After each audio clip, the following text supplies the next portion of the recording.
और गाइस मेरा नाम है मोहन इज़ द और फुल फॉर्म में हो रहा है ध्वजारोहण इज़ द। तो चारों तरफ जन सैलाब आया है और जिसको कैप्चर करने के लिए मैंने 80,000 का कैमरा लाया है। मेरा घर चला जाएगा। गाइस आप सब फ्लैग होस्टिंग देखना चाहते हो? आ जाओ बॉस, दिखा दूंगा।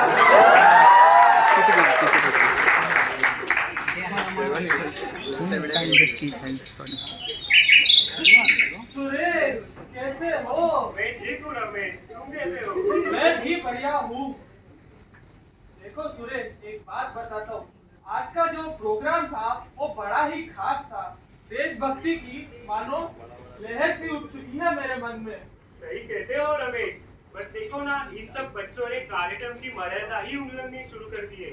सही कहा सुरेश, आ जाओ मैं तुम्हें मेरी बेटी की कहानी सुनाता हूँ। चलो।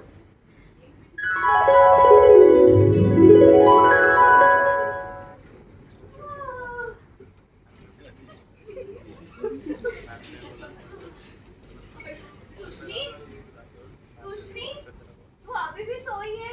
आज इंडिपेंडेंस डे है, आज तो जल्दी उठ। अरे मॉम, टेक चिल पिल, सोने दो ना यार।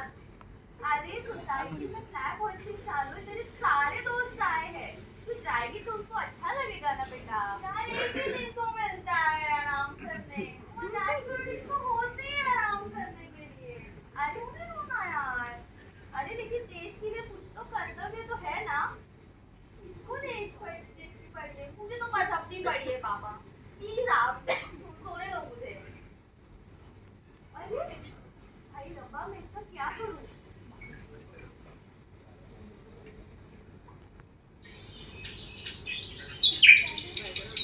तो देखा सुरेश, मैं यही कह रहा था, जैसे अर्जुन ने कुरुक्षेत्र में अपने शस्त्र सिदंती मम गात्राणी करके रख दिए थे, वैसे ही आज की पीढ़ी ने भी रख दिए हैं।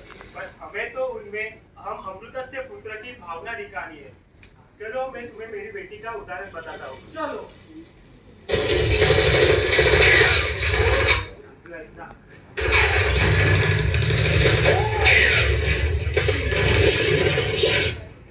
Vande Mataram, Vande Mataram. Nice shot, ma'am. Thank you, Nice shot, ma'am. Well done, ma'am. Thank you.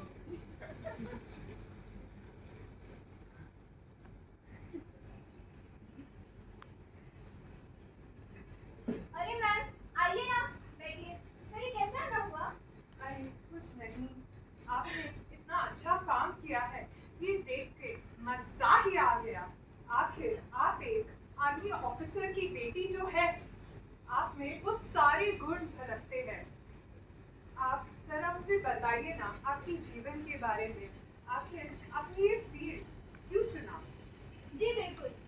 तो मेरे पापा मुझे बहुत गर्व है इस बात का, और मेरे पापा मुझे हमेशा से ही कहते हैं कि स्वधर्म से पहले राष्ट्र धर्म रखना है, और उन्हें अपना जीवन पूरे देश को समर्पित किया। मुझे भी उनका नाम रोशन करना है। आप लोगों ने तो देखा ही होगा कैसे गुनीत मोंगा, जो एक लेडी डायरेक्टर है, उनकी डायरेक्टेड मूवी एलिफेंट विस्पर्स ने आज पूरे विश्व में नाम कमाया है। मुझे भी मेरे स्तर पर, मेरे क्षेत्र में कुछ ऐसा ही कर दिखाना है। और आप तो एक औरत हैं, और आप जानती हैं कि हम औरतें कैसे घर संभालने के साथ साथ विश्व को, देश को भी अच्छी तरह से संभाल सकते हैं। अच्छा है ma'am, we are all proud of you.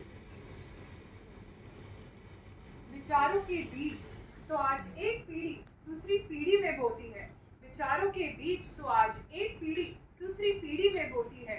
खुश नसीब है वो देश जिनकी संतानें ऐसी होती है, जिनकी संतानें ऐसी होती है।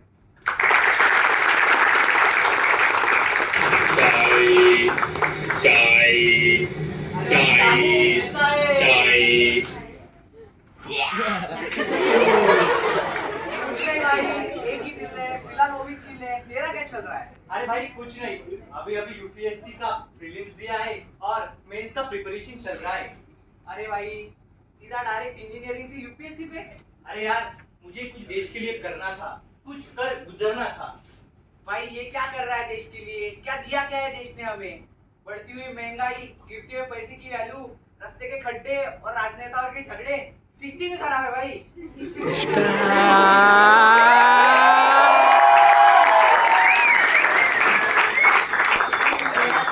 ऐसी बात तो नहीं है। भाई मैं तुझे अपनी दास्तां सुनाता हूँ। पहले मैं जॉब ढूंढने गया, जॉब तो मिली नहीं, मिला तो बस रिसेशन। फिर कच्चा बादाम पे 760 लाइक मिले और मैंने स्टॉक बैक कर दिया। तो ऐसी थी मेरी दास्तां। तो भाई सुन, इस समाज में कुछ सम्यक और असम्यक चीजें घटती रहती है, लेकिन एक बात है कि जो संविधान में मूल्य है, क्या हम उनका पालन करते हैं?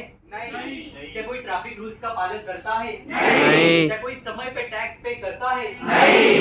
तो हम हमारे नैतिक मूल्यों का आचरण नहीं कर रहे, तो हम कैसे एक्सपेक्ट कर सकते हैं कि सामने वाला अपना कर्तव्य को निभाए? सही बात है ना? सही बात है। तो इसीलिए मेरा कर्तव्य देश प्रति निभाने के लिए और समाज के प्रति मेरा दायित्व निभाने के लिए मैंने ये फील्ड चुनी है। इसीलिए मैं आईएएस अधिकारी बनकर देश का नाम रोशन करूंगा। चल भाई।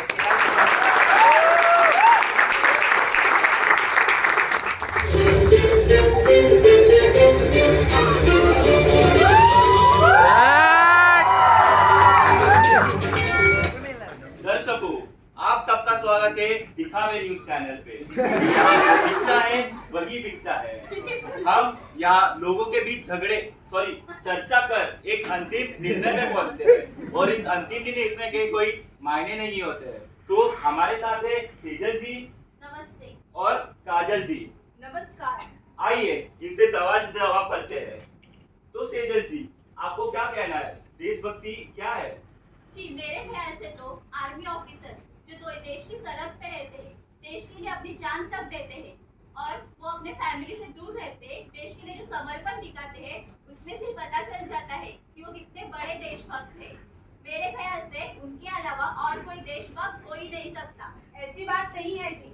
मैं मानती हूँ कि फौजी सच्चे देशभक्त होते हैं, लेकिन जो लोग देश में उद्योग व्यापार करते हैं, खेल में देश का नाम रोशन करते हैं, अन्य नागरिक और वैज्ञानिक जो निस्वार्थ भाव से देश की सेवा करते हैं, वो भी सच्चे देशभक्त होते हैं। जी, दोनों ने बिल्कुल सही कहा है।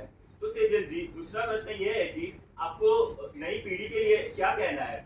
जी आजकल की नई पीढ़ी, ये युवा लोग, इनको तो ऐसे लगता है सिर्फ 15 अगस्त और 26 जनवरी के दिन देशभक्ति की पोस्ट डालने से वो देशभक्त कहलाएंगे, लेकिन ऐसा बिल्कुल भी नहीं होता। पर ऐसे भी युवा है जो उस दिन देश के प्रति अच्छा कार्य करके अपना कर्तव्य और फर्ज निभाते हैं। तो मेरा मानना है कि हमें हर चीज का उत्तम पहलू ही देखना चाहिए। जी, दोनों ने बिल्कुल सही कहा है।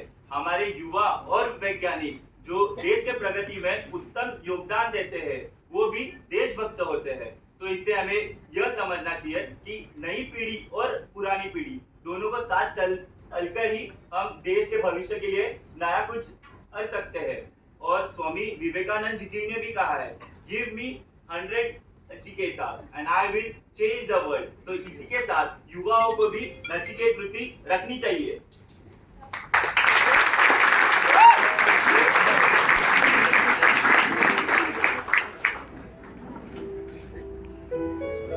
तो देखा आपने समाज की सम्यक और असम्यक वृत्ति का निदान।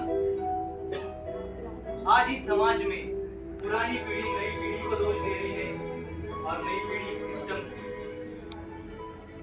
मुझे लगता है ये वही देश है जहाँ पर आदि शंकराचार्य ने कहा था, भज गोविंदम भज गोविंदम भज गोविंदम मूढ़मते प्राप्ते सन्निहिते मरणे नहीं नहीं रक्षति डुमकुय करणे। यह वही देश है जहाँ पर श्री कृष्ण ने कहा था, यत्र योगेश्वर कृष्ण यत्र पार्थो धनुर्धरः तत्र श्री विजयो बुद्धिर्भो नीति मति मम। और इसी देश में आज नीति की मति भ्रष्ट हो गई है। क्या हमें देश के प्रति कुछ दायित्व नहीं है? तो हाँ दोस्तों, हमको सब नई पीढ़ी पुरानी पीढ़ी सबको साथ आकर साथ मिलकर काम करना होगा। और सिदंती मम गात्राणी से हम अमृतस्य पुत्र का प्रवास करना होगा और हमारे देश को सुजलाम सुफलाम बनाना होगा, because we all are Indians and we are one family. Bharat माता की वंदे मातरम! वंदे मातरम!